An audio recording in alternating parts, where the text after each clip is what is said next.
Le dernier quart d'heure de Smart Bourse, chaque soir, c'est le quart d'heure thématique. Le thème ce soir, c'est celui des marchés nordiques et de leur attractivité grandissante dans le monde de l'investissement. Nous en parlons avec Michel Proutot, partenaire chez Pareto Asset Management, à mes côtés en plateau. Bonsoir Michel. Bonsoir Grégoire. Bienvenue, ravi de vous retrouver. On s'était parlé en visio il y a quelques semaines, quelques mois, pour évoquer déjà Pareto, qui est un groupe financier au sens large. Pareto Asset Management étant la division d'asset management, mais juste pour rappeler que Pareto est natif, local dans ces marchés nordiques. Vous êtes vous-même basé à Oslo, en Norvège. Vous habitez à Oslo, avec une empreinte locale, native, très très forte dans ces marchés financiers nordiques. Un mot en lien avec l'actualité, puisque tous les yeux des investisseurs sont focalisés sur les dépendances, les mix énergétiques aujourd'hui des différents pays. C'est l'occasion de rappeler, c'est une évidence quand on parle de la Norvège notamment, de rappeler quand même que cette zone des Nordiques, Norvège, Suède, Danemark, Finlande bien sûr, est une zone assez autosuffisante en matière énergétique, Michel. Oui, tout à fait. Alors moi j'ai coutume de dire, en fait, de reprendre ce slogan que les pays nordiques, c'est à la fois proche et lointain. Et donc, pourquoi c'est lointain ? En fait, sur un certain nombre de sujets, ils sont très différents des pays européens, et notamment sur l'énergie. Alors donc, effectivement, le gaz et le pétrole en Norvège, il y en a en abondance, c'est exporté, ça alimente le fonds souverain, qui fait 2000 trilliards de dollars. Et ça donne une aisance à la Norvège, très clairement. Il faut voir que les rendements accumulés sont de l'ordre de 8% par an. Et ils reversent 3% au budget de l'État. Donc chaque année, un peu comme notre métier d'ailleurs, et ça ne cesse de grandir, en fait, la fortune des Norvégiens, au point qu'on se demande si la Norvège n'est pas devenue un pays trop riche, finalement. Donc ça, c'est sur le volet un peu, je dirais, énergie fossile. Mais en même temps, depuis 20 à 30 ans, ils ont développé des énergies renouvelables, à la fois en Norvège et en Suède. Et c'est des leaders, ils ont eu une politique consistante sur longue période. 95% de l'électricité en Norvège est d'origine hydroélectrique. Donc décarboné, pas cher. Et dans le contexte actuel, clairement, ils profitent sur les deux volets. À la fois, le prix de l'essence et du gaz et du pétrole est élevé, donc ça alimente en fait le fonds souverain norvégien. Et d'autre part, les citoyens, à la fois suédois et norvégiens, ont accès à une énergie pas trop chère, qui n'augmente pas dans ces périodes de crise, à la fois pour se chauffer, pour consommer, pour utiliser leur véhicule. Donc ça, oui, c'est une particularité de ces pays-là. Ah oui, bien sûr, mais si on regarde ces caractéristiques à l'aune du monde actuel où la question de l'accès aux ressources en général va devenir clé, que ce soit des ressources énergétiques ou autres, là, on a des pays qui sont quand même plutôt bien positionnés en relatif, notamment par rapport à d'autres voisins européens. Tout à fait, ça confère une indépendance énergétique, ça, c'est clair. Les pipelines vont de la Norvège vers la Pologne, vers l'Allemagne et vers l'Angleterre, et pas l'inverse. Donc effectivement, en plus, il y a des aléas un petit peu géopolitiques. C'est plutôt les pays européens qui seront en première ligne pour en subir les conséquences. Non, c'est sûr, indépendance énergétique et énergie moins chère. Ça, c'est clair. Moi, je le vois, la pompe n'a rien changé, rien n'a bougé. Ça bouge pas. Ça bouge pas. Donc ça protège aussi le pouvoir d'achat des consommateurs, leur capacité à épargner. Et puis, voilà. Ça participe de la stabilité, effectivement, de ces pays. Petite parenthèse, là, parce qu'on va parler de l'investissement, mais qui dit que la Norvège est un pays trop riche ? C'est quoi ce débat, Michel ? Il y a un débat. Non, mais c'est bien que le débat ait été ouvert. Mais pourquoi pas ? Parce que, c'est le type. Un débat en Norvège ? Tout à fait. Il y a 2 ans, le responsable de McKinsey a publié un livre, effectivement, sur ce sujet-là. Voilà, c'est mécanique. Le fonds, il fait 2000 milliards. Et chaque année, il engrange autour de 6 à 8% de rendement. Ce qu'on essaye de faire pour nos clients, quelque part. Et il reverse autour de 3% au budget de l'État. Et ça représente 25% du budget de l'État norvégien. C'est 3% qui sont reversés. Donc chaque année, il croît de l'ordre de 5%. Et c'est 5 millions de Norvégiens.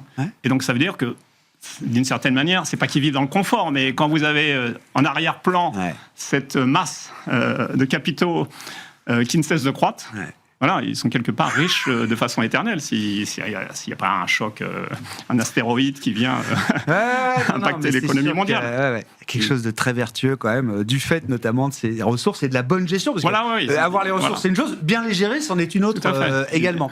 Comment vous participez à ce développement ? Alors à travers notamment des fonds crédits, ça fait partie des classes d'actifs sur lesquelles vous êtes très fort chez Pareto, Michel. À travers le thème de l'énergie, ces industries, elles se sont créées aussi grâce à le crédit et grâce à de la dette, j'imagine. Tout à fait. Le marché du high yield nordique a été créé dans les années 2000, justement pour financer la création d'une industrie ex nihilo pétrolière en Norvège. Et puis c'est développé, c'est ça l'intérêt, c'est que le marché nordique high yield maintenant est très diversifié.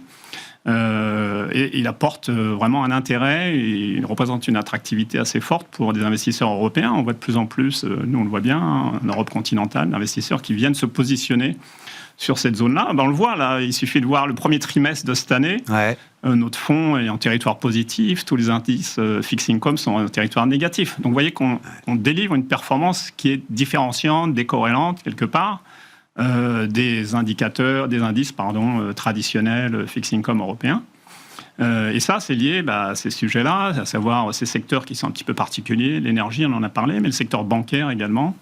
Il faut savoir qu'on fonctionne à taux variable. Oui, donc les banques très différent en France notamment. Hein. Voilà, les banques scandinaves ont bénéficié d'une période juste fantastique, les 3 dernières années, quand les taux étaient élevés. On n'utilise pas le chèque là-bas, les chéquiers sont inexistants, il y a très peu de distributeurs de billets, très peu d'agences. Donc j'aime bien citer ce chiffre sur le coefficient d'exploitation des banques nordiques, c'est de l'ordre de 40%. Wow.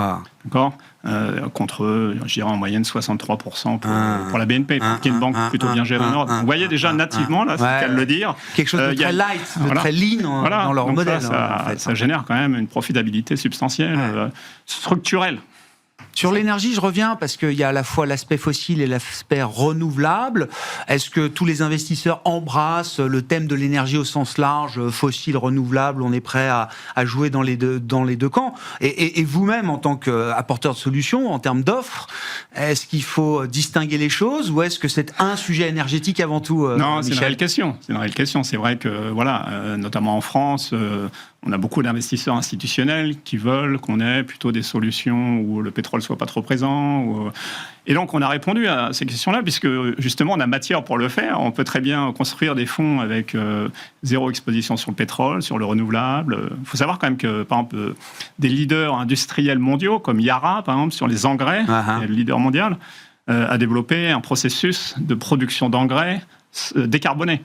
Même chose en Suède, où vous avez un des leaders suédois, là, qui est un des plus gros pollueurs suédois, qui a développé un processus de production d'acier décarboné. Donc, vous voyez, il y a énormément d'initiatives dans le monde aussi de l'énergie décarbonée. Donc, on a matière à pouvoir construire des stratégies à la fois purement, fossil free et d'autres qui embrassent tout l'univers d'investissement nordique. Ouais. Et donc, pour revenir aux banques, je reviens aux banques, du coup, Michel, modèle un peu différent de ce qu'on connaît en France. On parle d'entreprises qui sont considérées comme des entreprises de croissance, par exemple, quand on parle du secteur bancaire dans les pays nordiques. En croissance, à la mode bancaire, je dirais, mais très dynamique. Oui, ça, il n'y a pas de doute. Et surtout qu'on ait une capacité à générer de la profitabilité. On parlait de JP Morgan tout à l'heure. C'est un peu, on s'attend aussi à de très bons résultats sur le secteur bancaire à la fin de ce premier trimestre. Et puis accompagner, c'est ce qu'on dit souvent auprès de nos clients aussi, c'est toujours plus facile d'opérer dans un environnement en croissance, et c'est des pays en croissance fondamentalement, à la fois pour les acteurs bancaires comme pour les acteurs corporate sur lesquels on investi. Donc là, c'est vraiment un substrat très positif pour tous ces acteurs économiques. Et pour nous aussi. Comment vous regardez ? Parce que les sujets bancaires sont toujours nombreux, mais je veux dire, en termes de réglementation, de capitalisation, oui, il y a une bonne gestion de ces établissements bancaires nordiques. Je sais pas, tout le monde parle de l'exposition au crédit privé, par exemple. Il y a une transparence, il y a une transparence, et puis ils ont appris aussi de leurs erreurs. Dans les années 90, il y a eu pas mal de défauts sur l'immobilier, notamment. Et depuis, les contraintes en fonds propres ont été renforcées. Donc, vous avez des ratios de Tier 1 juste phénoménaux. Là, on est à 17, je crois, pour les banques scandinaves, comparé à 13. Ils sont même surcapitalisés, pour dire les choses. Surprofitables. Donc, c'est à la fois le meilleur des deux mondes en tant qu'investisseur. Et du coup, nous, dans nos deux fonds crédits, d'ailleurs, on a une exposition assez substantielle sur les valeurs bancaires. Bon, je reviens à l'attractivité grandissante. Effectivement, là, vous le mesurez, vous sentez, je sais pas, dans une crise comme celle du Golfe, vous avez tout de suite un peu plus d'appels, la prospection est plus facile, le message commercial est plus facilement écouté par vos prospects, Michel. Par les prospects, je pense que déjà nos clients sont bien informés du fait qu'on apporte de la diversification. Mais en fait, ça joue sur deux volets, à la fois du côté client, mais aussi pour nos gérants.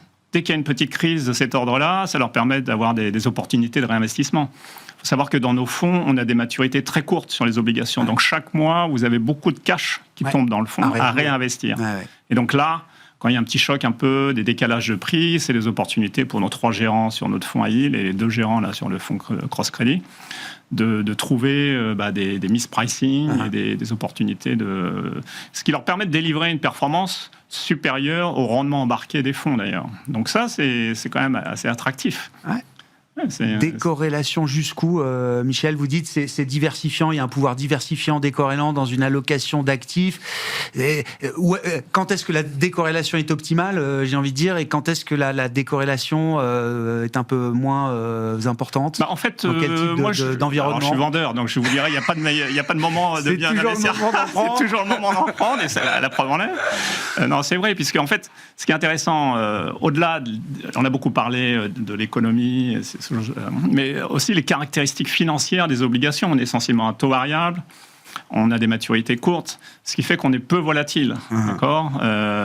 Et donc on est un peu décorrélé, effectivement. Là, le premier trimestre le montre bien en termes de performance quand il y a des chocs. Et puis après, on encaisse tout de suite, là, lorsqu'il y a une hausse des spreads de crédit, on est passé de 5 à 5,50 en termes de rendement embarqué sur notre fonds à yield. Donc on est en mesure aussi de délivrer ce surplus de rendement pratiquement ipso facto. Cette attractivité, elle se mesure aussi au nombre d'émetteurs étrangers, quand je dis étrangers non nordiques, qui viennent profiter de ces marchés de capitaux nordiques. Alors tout à fait, il y a ces 2 volets, effectivement. Ouais. Il y a d'une part les investisseurs qui viennent chercher cette diversification dans nos fonds. Et il y a aussi, et ça c'est le travail de notre société mère, Pareto Securities, d'aller voir des émetteurs européens, notamment SMI, mid-size, qui peuvent accéder à ce marché. Et c'est en croissance? C'est en très forte croissance. Très forte croissance. Chaque année, le volume d'émissions, les encours dépassent ceux de l'année précédente. Donc on est vraiment sur une très très belle dynamique, côté émetteur également. Ça c'est clair. Merci. Voilà.